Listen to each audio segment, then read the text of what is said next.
तो dear all students, we have start a part 2।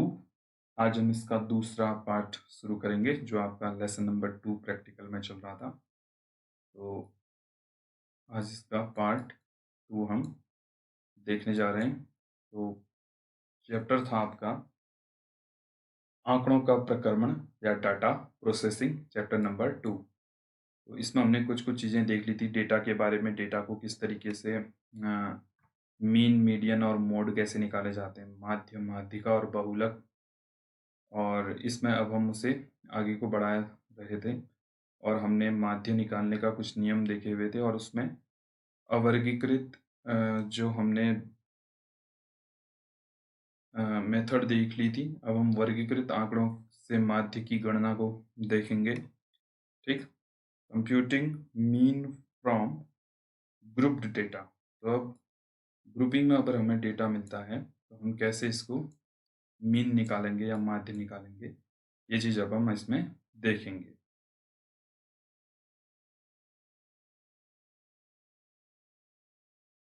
वर्गीकृत आंकड़ों से भी प्रत्यक्ष या अप्रत्यक्ष विधियों से माध्य की गणना की जा सकती है। तो यहाँ पर भी डायरेक्ट और इनडायरेक्ट मेथड हम देख सकते हैं। जैसे हमने देखा था कि अगर हमें मीन निकालना है तो मीन निकालने के लिए कौन कौन से दो मेथड थे। एक है आपका वर्गीकृत, सॉरी, हाँ, वर्गीकृत, वर्गीकृत, और दूसरा था अवर्गीकृत, अवर्गीकृत। वर्गीकृत और अवर्गीकृत के भी दो हिस्से हैं, इनको भी हमने दो हिस्सों में विभाजित कर दिया है, प्रत्यक्ष और अप्रत्यक्ष।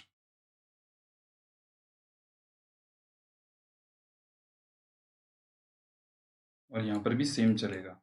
ठीक, प्रत्यक्ष और अप्रत्यक्ष, प्रत्यक्ष और अप्रत्यक्ष। चलिए, तो हम अब देख रहे हैं प्रत्यक्ष विधि और ग्रुप्ड डेटा देख रहे हैं जो ग्रुपिंग में बने हुए हैं।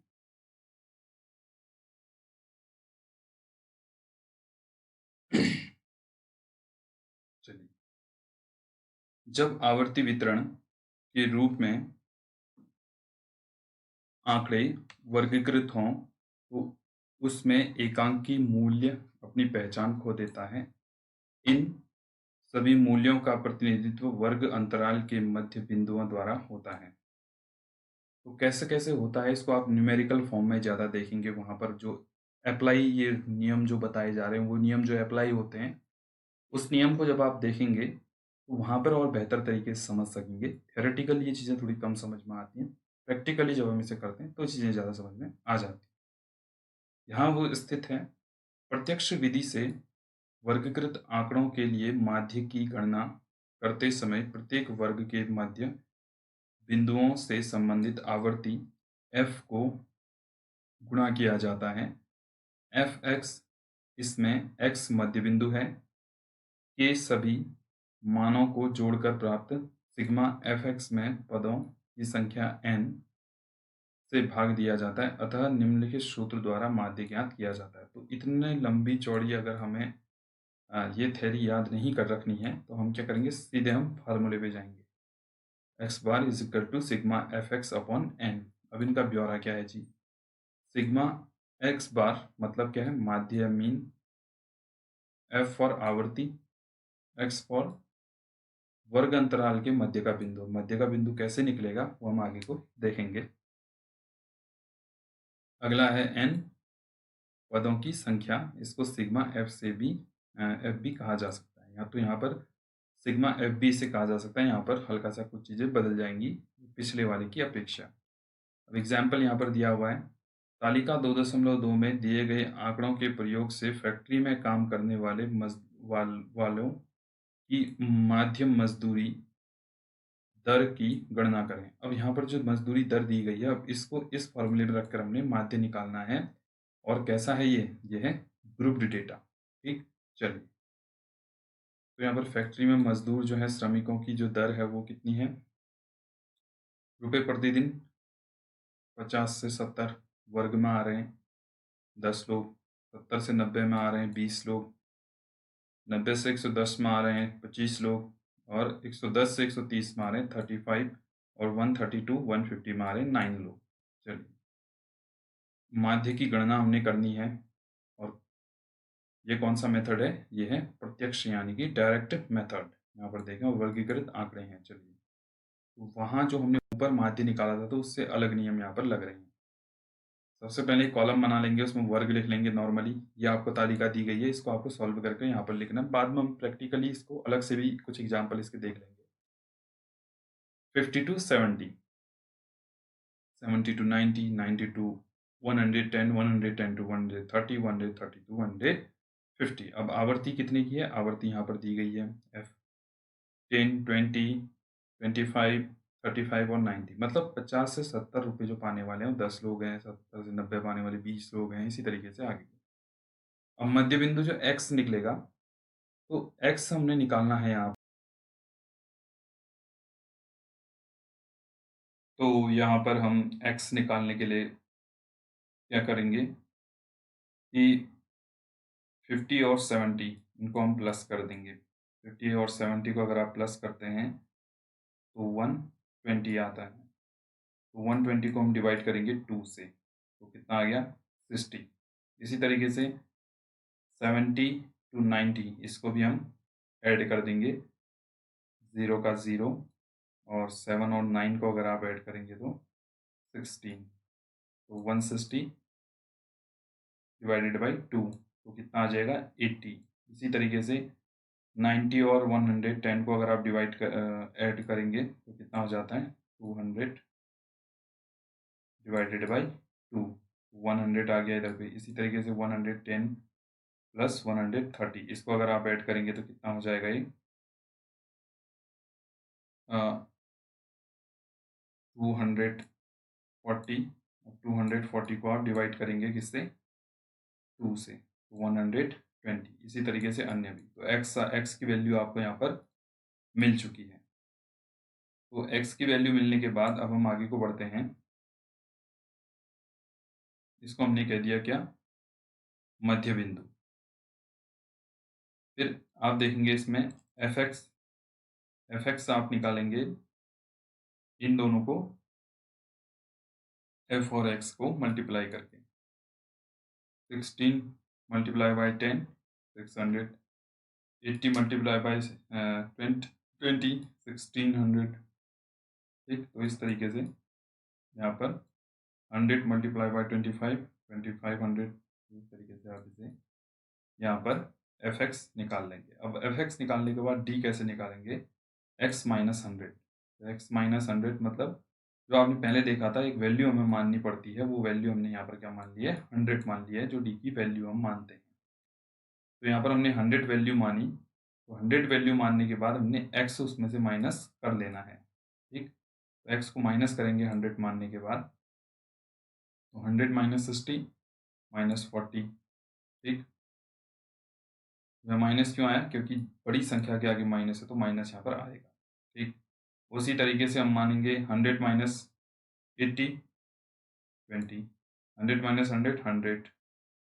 100 माइनस 120 माइनस 100 अब यहाँ पर आएगा, क्योंकि x की वैल्यू पहले लिखनी है, फिर उसके बाद 100 लिखना है। तो 120 माइनस 100, तो कितना हो जाएगा? 20। 140 माइनस 100, 40। तो ये d की वैल्यू आपको यहाँ पर निकल गई। अगला है FD हमने निकालनी है। तो FD हम कैसे निकालेंगे? FD निकालने के लिए आपको क्या करना है? जो D और F हैं उनको मल्टीप्लाई कर देना। 40 मल्टीप्लाई बाई 10 कितना हो जाएगा? 400। 20 मल्टीप्लाई बाई 20 कितना हो जाएगा? 400। ठीक, 0 मल्टीप्लाई बाई 25, 0। 20 multiply by 35, 700। और 40 मल्टीप्लाई बाई 9, 36, 0। अब यहाँ पर आपको निकालना है u। तो u निकालने के लिए आपको x माइनस 100 अपॉन 20 करना है। तो x की वैल्यू यहाँ पर रखते रहेंगे आप लोग। x की वैल्यू यहाँ पर 60 है, जैसे तो एक मैं समझा देता हूँ, आप आगे का बना लेंगे। 60 माइनस 100 अपॉन 20। इसे आप यहाँ पर डिवाइड कर देंगे। 20 से कितनी बार डिवाइड होता है? तो 20 से ये आप डिवाइड कर लेंगे कितने बार? 3 बार, 3 टाइम। अच्छा, इसे ऐसे मत कीजिए, इसे ऐसे कीजिए, इसको पहले आप माइनस कर लीजिए। अगर आप 60 माइनस करेंगे तो कितना आ जाएगा यहाँ पर? 40। ठीक, 40 आ गया जी। 40 आने के बाद आप 20 से इसे क्या कर देंगे? डिवाइड कर देंगे, तो 2 टाइम ये डिवाइड हो जाएगा और यहाँ पर -2 आ चुका है। इसी तरीके से आपने अगला बनाना है। अगला है 400 एक्स माइनस 100 अपॉन 20। तो अगली वैल्यू है एक्स की 80 माइनस 100 अपॉन 20 करेंगे। 80 माइनस 100 अपॉन 20। तो यहाँ पर इसे 100 में से ये गया, कितना हो गया आपका? 80। 20 अपॉन 20 हो गया, और 20 में से अगर आप 20 लेस कर देंगे तो 1 आएगा, तो 1 यहाँ पर आ गया। अब इसी तरीके से अन्य भी आप निकाल सकते हैं, तो कोई बहुत ज़्यादा कठिन ये है नहीं। अगला यहाँ पर एफ यू आता है। तो एफ यू को देखने के लिए हम कर सकते हैं, यहाँ पर एफ यू को निकालने के लिए आप क्या करेंगे? एफ और यू की वैल्यू आपको देखनी पड़ेगी। एफ की वैल्यू यहाँ पर है 10 और यू की वैल्यू कितनी है यहाँ पर? 2। 10 2 जा 20, 20 1 जा 20, यहाँ पर 0 है तो 0, 35 1 जा 35, 9 2 जा 18। तो इस तरीके से आप इस ग्राफ को, सॉरी इस चार्ट को आप मेंटेन करेंगे। बड़ा इजी है, एक बार आप इसे रिपीट करेंगे तो दोबारा से आप रिवाइंड करके वीडियो देखिए, आपको आसानी से चीज़ें समझ में आ जाएंगी। फिर भी समझ में नहीं आता तो आप कमेंट सेक्शन में लिखिएगा, हम इसे और आसानी से समझाने की कोशिश आपको करेंगे। तो अब इनकी वैल्यूज़ निकल आई हैं। ठीक, इसकी वैल्यू निकल आई है सिग्मा एफ की 99, सिग्मा एफ एक्स की निकल आई है 100 160, सिग्मा एफ डी की निकल आई है 260 और सिग्मा एफ यू की निकल आई है 30, जिसमें सिग्मा एफ 99 है। तालिका 2.3 में वर्गीकृत आंकड़ों के लिए माध्य की गणना करने की विधि दी गई है। दिए हुए आवर्ती वितरण में 99 मजदूरों को पारिश्रमिक दर के 5 वर्गों में बांटा गया है। इन वर्ग विस्तारों के मध्य बिंदु तृतीय स्तंभ में दिए गए हैं।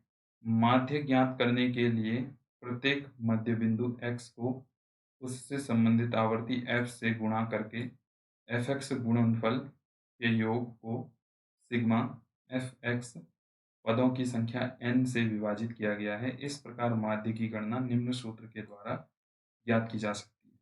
तो माध्य की गणना यहाँ पर आप इस तरीके से ये नियम लगा के ज्ञात कर सकते हैं, x bar is equal to sigma F X upon N. तो यहाँ पर सिग्मा एफ एक्स क्या है? यह है सिग्मा एफ एक्स, इसकी वैल्यू यहाँ पर रख दिया आपने, अपॉन एन नंबर 99 टोटल। ठीक, तो टोटल 99 से आपने इसे क्या कर दिया? डिवाइड कर दिया और 102.6 इसकी वैल्यू निकल आई। ये तो आपका डायरेक्ट मेथड। अब ये जो आगे वाली वैल्यूज़ हैं ये इनडायरेक्ट मेथड में ये आपकी काम आएंगी। इतना बड़ा फ्लो चार्ट आपने बना रखा है। अब अप्रत्यक्ष विधि हम देखते हैं इसकी, ग्रुप्ड डाटा की। ठीक है, चलिए। वर्गीकृत आंकड़ों से अप्रत्यक्ष विधि द्वारा निम्न सूत्र से माध्य ज्ञात किया जा सकता है। इस विधि से माध्य की गणना के सिद्धांत वही हैं जो अवर्गीकृत आंकड़ों के लिए प्रत्यक्ष विधि द्वारा माध्य की गणना में दिए गए थे। इसे निम्न प्रकार से अभिव्यक्त किया जाता है, x bar equal to a plus minus sigma F D upon N. अब इसमें क्या है? a क्या है? कल्पित माध्य वाले वर्ग का मध्य बिंदु। तालिका में कल्पित माध्य वाले वर्ग का वर्ग माध्य वाला वर्ग माना गया है जिसका मध्य बिंदु 100 है। f आवर्ती होगी और d कल्पित माध्य वाले वर्ग a से विचलन, n होगा कुल पदों की संख्या अथवा सिग्मा f और i है आपका वर्ग अंतराल। इस उदाहरण में यहाँ 20 है। कुछ नहीं है, नियम के आधार पे आपको काम करना है, बस हो गया। जो जो यहाँ पर नियम सूत्र में अंक दिए गए हैं, उन अंकों पर जो संख्या है उसको निर्धारित रूप में आपको रख देना है, उसके बाद इसे डिवाइड करके सॉल्व कर देना है, ये आपका इजीली निकल आए। बट ये जो थ्योरीज होती हैं ये भी हमें पढ़नी जरूरी होती हैं, तो ये भी हमें पढ़नी चाहिए। तालिका 2.3 में अप्रत्यक्ष विधि द्वारा माध्य की गणना करने से संबंधित निम्नलिखित चरण स्पष्ट हैं।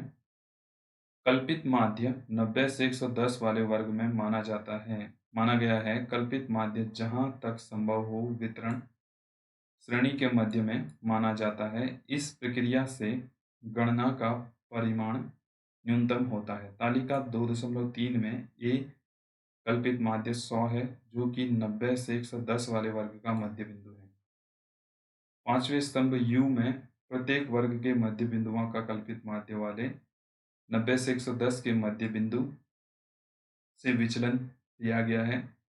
छठे स्तंभ में एफडी प्राप्त करने के लिए प्रत्येक आवृत्ति को उससे संबंधित डी के मान से गुणा किया गया है।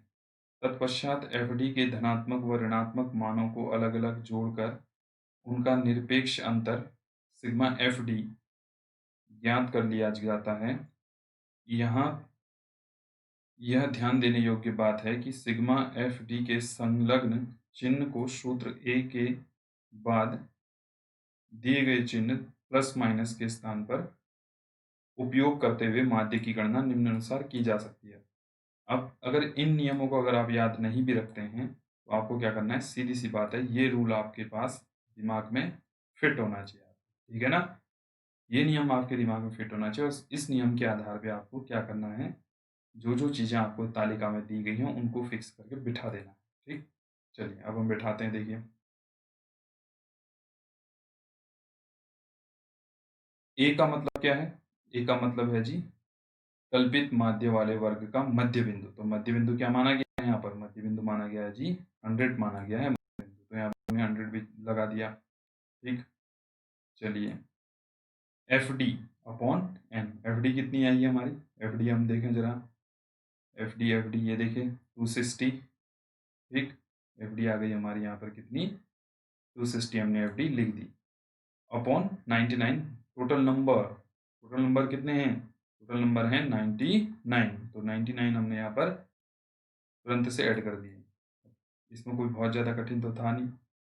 अब क्या करना है इसको, अब इसको सॉल्व कर दें। आप लोग सॉल्व कैसे करेंगे, इन दोनों को आप ऐड कर दें, ऐड करने के बाद डिवाइड कर दें कैलकुलेटर से, सीधे आपको 102.6 निकल आएगा। अब यहाँ पर आपके जो डायरेक्ट और इनडायरेक्ट मेथड है, आंसर जो मीन है वो क्या होना चाहिए, सेम होना चाहिए। तो 102.6 और यहाँ पर भी 102.6, 102.6, 102.6, दोनों में आंसर बराबर आए हैं। नियम दोनों के कुछ बहुत अलग हैं।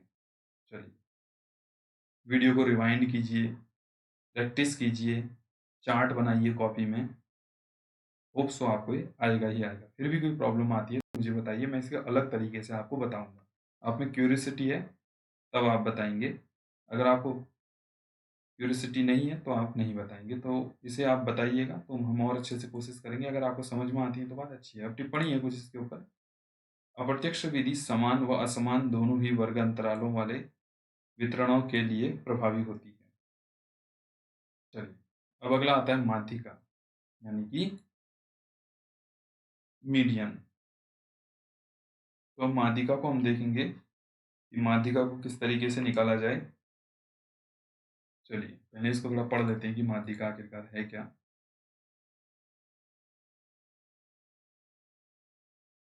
माध्यिका स्थितिक औसत है। स्थितिक औसत मतलब पोजिशनल एवरेज। इसे वितरण में ऐसे बिंदु जिसके दोनों ओर बराबर संख्या में पदीय मान हो के रूप में परिभाषित किया जा सकता है। माध्यिका को प्रतीक m के द्वारा अभिव्यक्त किया जाता है। माध्यिका को हम किससे दिखाते हैं, m से डिनोट करते हैं।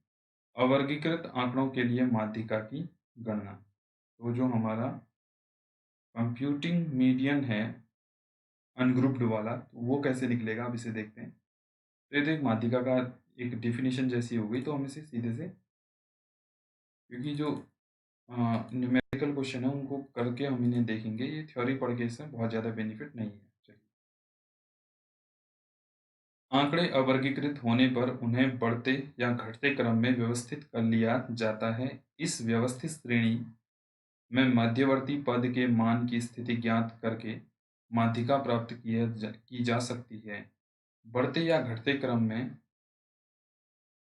व्यवस्थित श्रेणी के किसी भी सिरे से मध्यवर्ती मान की स्थिति निर्धारित की जा सकती है। माध्यिका की गणना करने के लिए निम्नलिखित सूत्र का उपयोग किया जाता है। तो अगर आपको मीडियन निकालना है तो उसके लिए रूल कौन सा लगेगा, ये वाला लगेगा, n+1 is equal two upon 2। ये आपके पास नियम है, बड़ा इजी सा नियम है। इस रूल को आप लगा दें और मीडियन मिल जाएगा। देखिए कितना इजी है, अभी हम एग्जाम्पल देखेंगे। निम्नांकित ऊंचाइयों का उपयोग करते हुए हिमालय की पर्वतीय चोटियों की माध्यिका ऊंचाई ज्ञात कीजिए। तो 8126 इस तरीके से अलग अलग इसमें ऊंचाइयां दी गई हैं मीटर में। तो हाइट कभी भी हो, हिमालय की हो या किसी पर्वत की हो, तो हम उसे क्या करते हैं, मीटर में ऊंचाई ज्ञात करते हैं, किलोमीटर कभी नहीं कहेंगे, ठीक है ना। अगला गणना अब हम करते हैं। माध्यिका m की गणना निम्न चरणों में की जा सकती है। कैसे की जा सकती है, दिए हुए आंकड़ों को बढ़ते या घटते क्रम में व्यवस्थित करें, असेंडिंग या डिसेंडिंग ऑर्डर में रख दें इसे, ठीक। श्रेणी में मध्यवर्ती मूल्य का मान जानने के लिए सूत्र का प्रयोग या उपयोग। सूत्र क्या है, n+1 इज इक्वल टू 2 वाले पद का मान। अब यहाँ पर जो टोटल नंबर है कितने हैं, टोटल नंबर है 1 2 3 4 5 6 7। n का मतलब है टोटल नंबर, तो 7+1 इज इक्वल टू 2।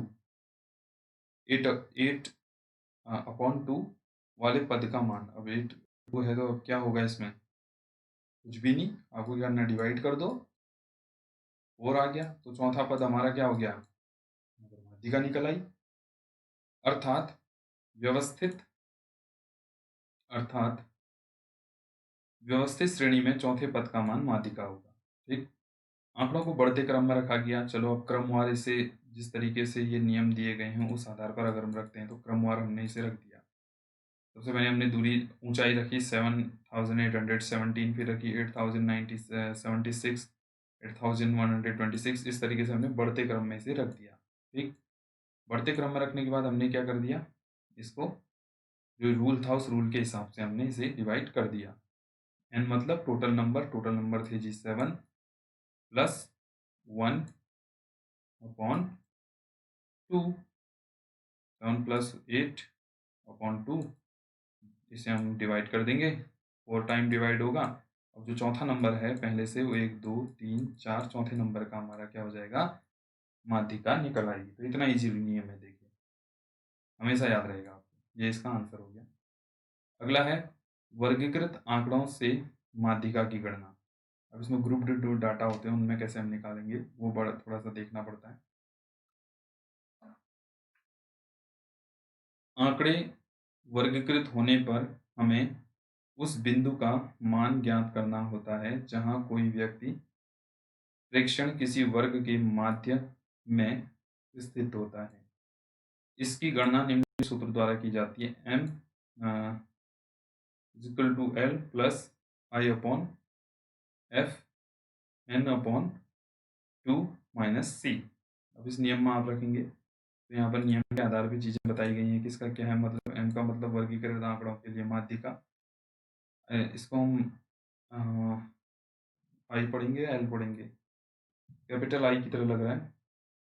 तो माध्यिका वर्ग की निम्न सीमा, आई स्मॉल है वर्ग अंतराल, एफ माध्यिका वर्ग की आवृत्ति, और एन है आवृत्ति का कुल योग अथवा प्रेक्षणों की संख्या, और सी है माध्यिका वर्ग से पहले वाले वर्ग की संचयी आवृत्ति।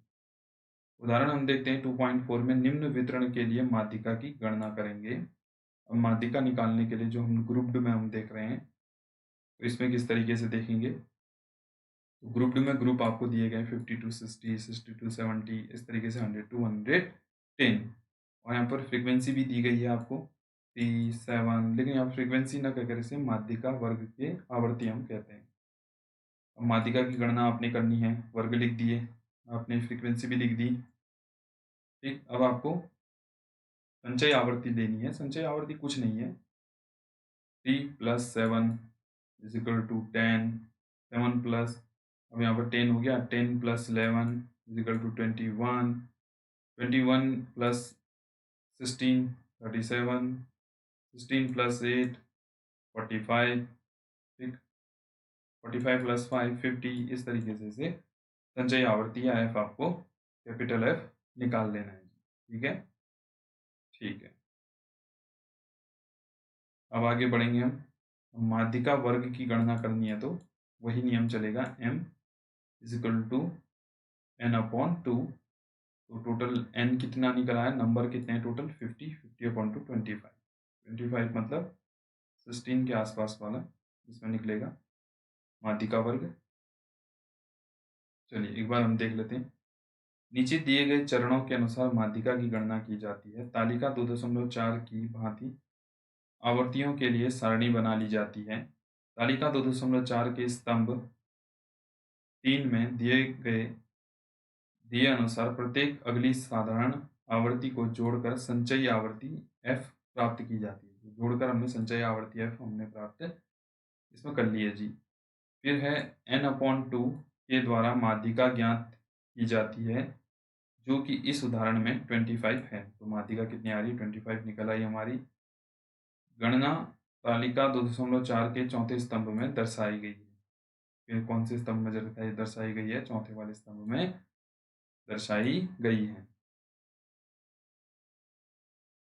n/2 से अधिक मान प्राप्त होने पर संचयी आवर्ती के वितरण f में ऊपर से नीचे की ओर गणना कीजिए।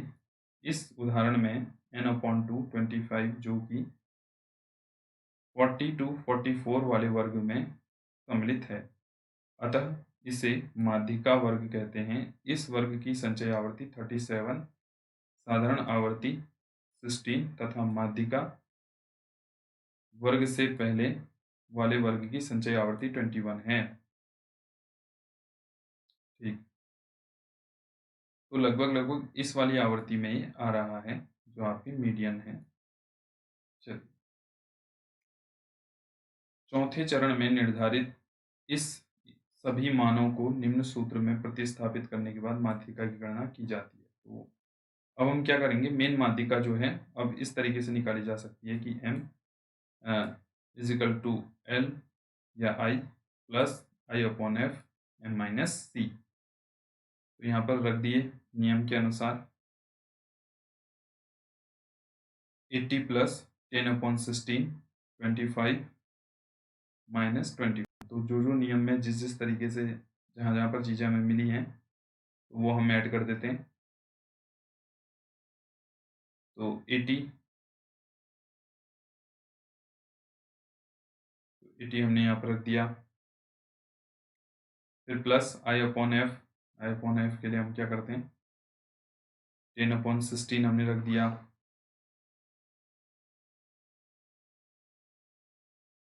अगला हम देखते हैं यहाँ पर 25 - 21 और इसे डिवाइड करने के बाद 82। तो मीडियन यहाँ पर 82 हमारा निकल आया,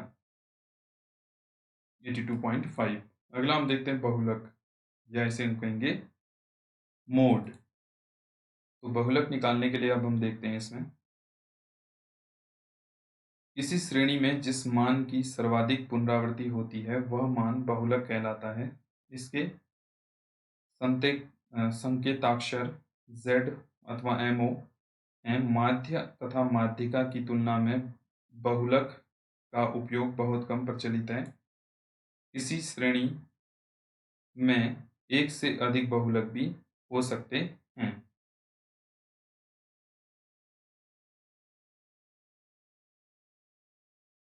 अवर्गीकृत आंकड़ों के लिए बहुलक की गणना। तो बहुलक बहुत ज़्यादा इजी रहता है, इसमें कोई हार्ड एंड फास्ट रूल नहीं है। चलिए, तो बहुलांक के लिए अब हम देखते हैं जो मोड है अवर्गीकृत आंकड़ों में हम इसे कैसे करेंगे। दिए हुए आंकड़ों के समूह से बहुलक की गणना करने के लिए पहले सभी मानों को बढ़ते या घटते क्रम में व्यवस्थित कर लिया जाता है। इससे सर्वाधिक पुनरावृत्ति वाले मान की पहचान करने में आसानी रहती है। उदाहरण 2.5 निम्नांकित 10 विद्यार्थियों के भूगोल की परीक्षा में प्राप्त अंकों के लिए बहुलक की गणना कीजिए। तो यहाँ पर 10 विद्यार्थी दिए गए हैं, उनके जो प्राप्तांक हैं, अंक प्राप्त किए हैं, किसने 61, 10, 88, 37, 61, 72, 55, 61, 46, 22। गणना बहुलक ज्ञात करने के लिए निम्नलिखित सभी प्राप्तांकों को बढ़ते या घटते क्रम में व्यवस्थित करें। तो इन्होंने बढ़ते क्रम में 10, 22 इस तरीके से किया है। जो सबसे ज्यादा बार रिपीट हो रही है संख्या वो है 61, यही अर्थात यही क्या इनका बहुलक है। क्या है? बहुलक है। तो दिए हुए आंकड़ों में 3 बार की पुनरावृत्ति वाला 61 दी हुई श्रेणी का बहुलक है। चूंकि इस श्रेणी में अन्य किसी संख्या के मान में ऐसी विशेषता नहीं है, अतः यह इस श्रेणी में एक बहुलक है। चलिए अगला हम देखते हैं उदाहरण 2.6। 10 विद्यार्थियों के एक अन्य प्रतिदर्श के लिए निम्नांकित प्राप्तांकों के आधार पर बहुलक ज्ञात कीजिए। 82, 11, 57, 82, 8, 11, 82, 95, 41, 11। तो यहाँ पर निम्नलिखित दिए गए प्राप्तांकों को हम बढ़ते क्रम में लिखेंगे और यहाँ पर हम देखते हैं कि बहुलक आ रहे हैं नहीं आ रहे हैं। 11, 11, 11, 41, 57, 82, 82, 82। तो दो यहाँ पर बहुलक मिल रहे हैं हमें, एक है 11, एक है 82। तो एक ही श्रेणी में दो बहुलक भी हमें मिल सकते हैं। उपरोक्त व्यवस्थित श्रेणी में आसानी से देखा जा सकता है कि 11 और 82 दोनों मानों के वितरण में 3 बार पुनरावृत्ति हुई है, अतः आंकड़ों के इस समूह का स्वरूप द्विबहुलक है। यदि किसी श्रेणी में 3 मानों की पुनरावृत्ति समान तथा सबसे अधिक बार होती है तो उस श्रेणी को त्रिबहुलक श्रेणी कहते हैं। ऐसे ही कई मानों को समान बार पुनरावृत्ति होने पर बहुबहुलक श्रेणी बन जाती है तथा किसी भी श्रेणी में एक भी मान की पुनरावृत्ति न होने पर बहुलक रहित श्रेणी कहलाती है। तो कुछ नहीं था, रिपीटेड नंबर थे। तो रिपीटेड नंबर एक ही नंबर से अगर दो नंबर होंगे रिपीटेड, जैसे यहाँ पर 11 और 82 आ रहे हैं तो द्विबहुलक आएगा। इसी तरीके से 3 होंगे, यहाँ पर होता 99, 99, 99 3 बार होते तो त्रिबहुलक होता। अगर इनसे भी ज़्यादा होते तो बहुबहुलक होता। अगर कोई भी बहुलक नहीं होता तो बहुलक रहित ये श्रेणी कहलाती। चलिए, तो मीन, मीडियन और मोड हमने देख लिया है बहुत इजी तरीके से। इसे आप लोग रूल के आधार पे, नियम के आधार पे उन चीज़ों को रखें और उसको सॉल्व कर दें आसानी से। चलिए, अब माध्य, माध्यिका और बहुलक की तुलना हमने यहाँ पर करनी है। Comparison of mean, median and mode.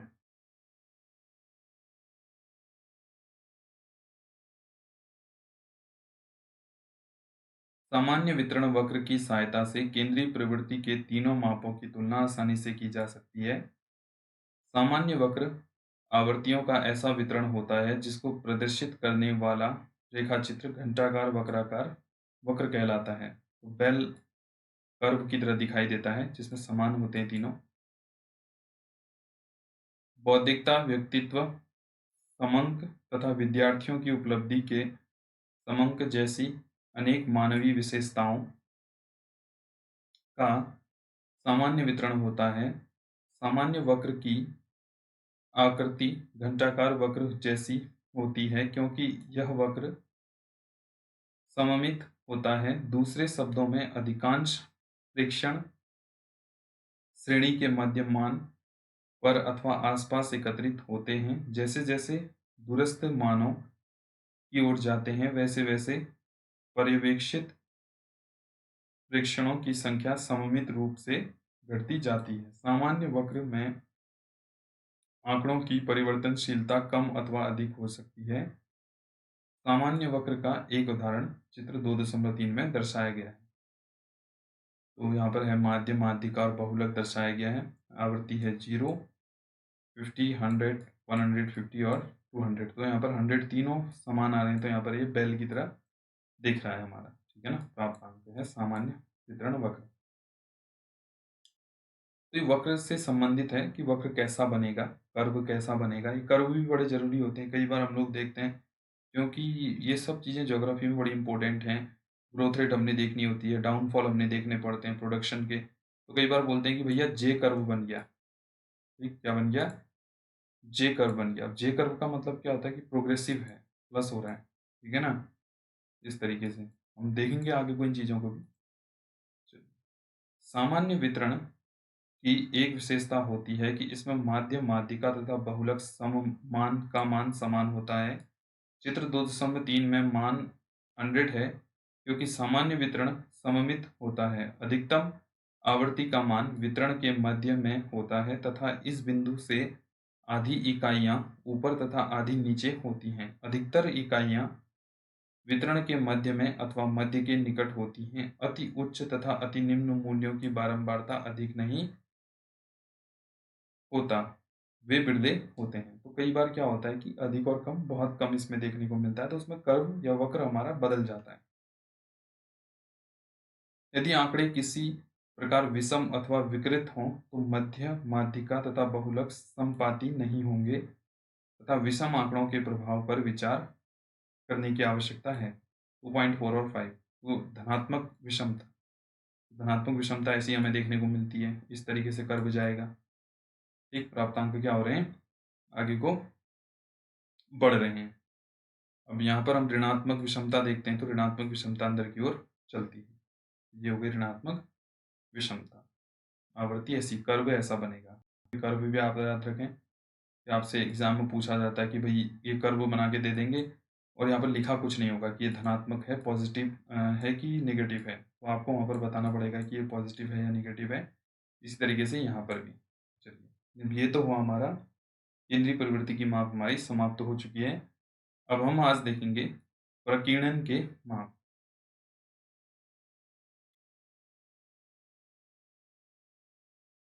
तो प्रकीर्णन के माप में हम देखते हैं मेजर्स ऑफ डिस्पर्शन। इसको हम शुरू करते हैं। केवल केंद्रीय प्रवृत्ति माप ही वितरण का समुचित रूप से वर्णन नहीं करते, क्योंकि वे केवल वितरण का केंद्र ही चिह्नित करते हैं तथा उसे यह ज्ञात नहीं होता कि विभिन्न मूल्य अथवा माप केंद्र के परिप्रेक्ष्य में किस प्रकार प्रकीर्णित हैं। केंद्रीय प्रवृत्ति के माप की इन सीमाओं को समझने के लिए तालिका 2.5 तथा तालिका 2.6 में दिए गए आंकड़ों का उपयोग करते हैं। तो 2.5 देखें, व्यक्तियों की के प्राप्तांक और व्यक्तियों के प्राप्तांक। तो यहाँ पर अलग अलग दिए गए हैं। तो जितने अंक उन्होंने प्राप्त किए हैं, इकाइयाँ हम देख रहे हैं x1, x2, x3, x4, x5, यहाँ पर भी इस तरीके से, और जो अंक प्राप्त किए हैं यहाँ पर लिखे हुए हैं। दोनों ही श्रेणियों में x बार 50 है। तो दोनों में जो मीन आ रहा है, माध्य आ रहा है, वो कितना, x बार का मतलब ही माध्य है, 50 आ रहा है दोनों। माध्य निकालने के लिए क्या है सामान्य नियम, टोटल सबको ऐड कर दो और टोटल संख्या कितनी है उससे आप डिवाइड कर दो। ठीक है। स्पष्ट है कि आंकड़ों के दोनों समूहों से प्राप्त किया गया माध्य एक समान अर्थात 50 है। तालिका 2.5 में दिए गए आंकड़ों में उच्चतम और निम्नतम मान क्रमशः 55 और 45 है। तो 2.5 में कितना है, सबसे अधिक है 55 और सबसे कम है 45। ठीक, तालिका 2.6 में दिए गए वितरण में ये अधिकतम तथा न्यूनतम मान क्रमशः 98 और 00 है। तो यहाँ पर सबसे अधिक कितना है 98 और सबसे कम कितना है 00।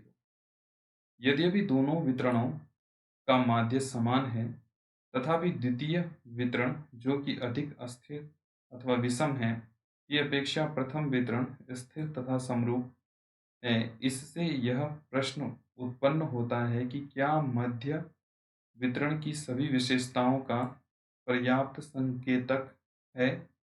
ये उदाहरण ठोस प्रमाण देते हैं, ऐसा नहीं है। अतः वितरण का श्रेष्ठतर प्रतिबिंब प्राप्त करने के लिए हमें केंद्रीयता की प्रवृत्ति के माप तथा प्रकीर्णन या विषमता के माप की भी आवश्यकता होती है। प्रकीर्णन से पर्याप्त तात्पर्य केंद्रीय प्रवृत्ति के माप से इकाइयों के बिखराव से लगाया जाता है तथा माप औसत मूल्य से किसी इकाई अथवा संख्यात्मक माप की विषमता या बिखराव की प्रवृत्ति का मापन करता है। इस प्रकार प्रकीर्ण केंद्रीय माप से विभिन्न मूल्यों के बिखराव तथा विषमता की मात्रा है। प्रकीर्णन निम्नलिखित दो आधारभूत उद्देश्यों की पूर्ति करता है। पहला है, इससे हमें वितरण तथा श्रेणी के संगठन की प्रवृत्ति का ज्ञान होता है।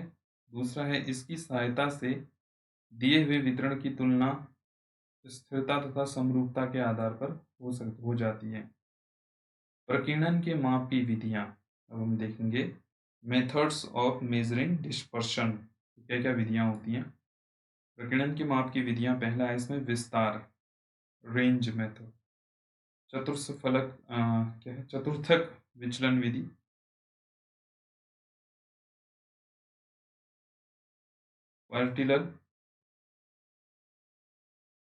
Quartile deviation. अगला है माध्य विचलन, मीन डेविएशन। अगला है माध्य विचलन तथा मानक विचलन तथा विचरण गुणांक, स्टैंडर्ड डेविएशन एंड को एफिशिएंट ऑफ वेरिएशन। अगला है लॉरेंज कर्व या लॉरेंज वक्र। तो इसमें आज हम पहला विस्तार या रेंज को देखेंगे, बाकी हम इसमें कल देखेंगे। लंबा चैप्टर है, 3-4 हिस्सों में इसे डिवाइड करेंगे, तब हम अच्छे से इसे समझ पाएंगे।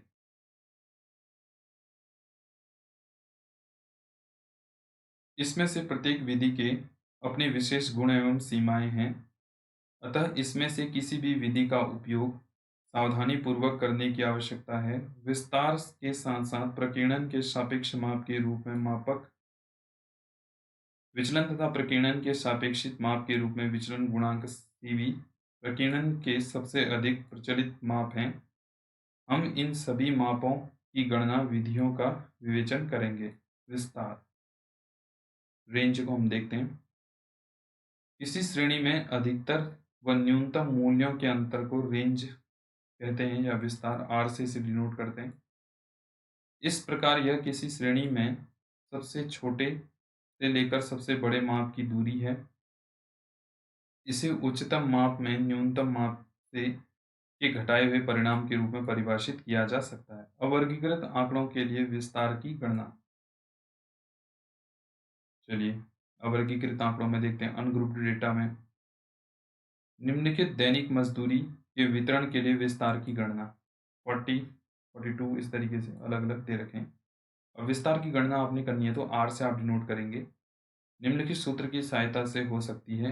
R बराबर L माइनस S, जिसमें R विस्तार है, L लोवेस्ट हाईएस्ट पॉइंट और लोवेस्ट पॉइंट इसमें दिखाता है। L और S से क्या डिनोट करते हैं, अधिकतम और न्यूनतम। ठीक, तो R बराबर L माइनस S। तो इसमें सबसे अधिकतम कितनी है 100 और सबसे कम कितनी है देखो जी 42। तो 100 माइनस, अच्छा 40 है, 40, अच्छा ये है 40। तो 40 हमने रखा, कुछ 60 आ गया। तो इसका रेंज कितना आ गया विस्तार 60 का। बस इतना ही इसका आंसर है। ठीक, यदि हम उपरोक्त वितरण में से 10वें मूल्य को हटा दें तो R का मान 60 माइनस 40 रह जाएगा। तो अगर लास्ट वाले को अगर आप काट देंगे तो सबसे अधिक कौन सी संख्या अब इसमें आ रही है 60 और सबसे कम 40। तो 40 माइनस 60 माइनस 40 करेंगे तो 20 इसका आंसर आएगा। ठीक है ना, अगर हटा देंगे तो। श्रेणी में से केवल एक मूल्य को हटा देने पर R का मान घटकर केवल 1/3 रह गया है। इससे स्पष्ट है कि प्रकीर्णन के माप के रूप में R के साथ कठिनाई है। इसका मान पूर्णतः दो चरम मूल्यों पर आधारित होता है। इस प्रकार प्रकीर्णन के माप के रूप में R का क्रियात्मक रूप ठीक वैसा ही जैसा केंद्रीय की प्रवृत्ति के माप में बहुलक का है। दोनों ही माप अत्यधिक अस्थिर हैं। तो दोनों ही माप अस्थिर इसमें दिखाई जा रही हैं। चलिए, तो मानक विचलन को हम इसमें कल पढ़ेंगे, स्टैंडर्ड डेविएशन को। ठीक, तो आज के लिए इतना काफ़ी है। लोगों को ज़्यादा से ज़्यादा इस वीडियो को शेयर कीजिए। कोई भी चीज़ अगर समझ में नहीं आती तो आप लोग कमेंट सेक्शन में लिखिए, आपको दोबारा से चीज़ें बताई जाएंगी। तो बने रहिए मेरे साथ, तब तक के लिए थैंक यू।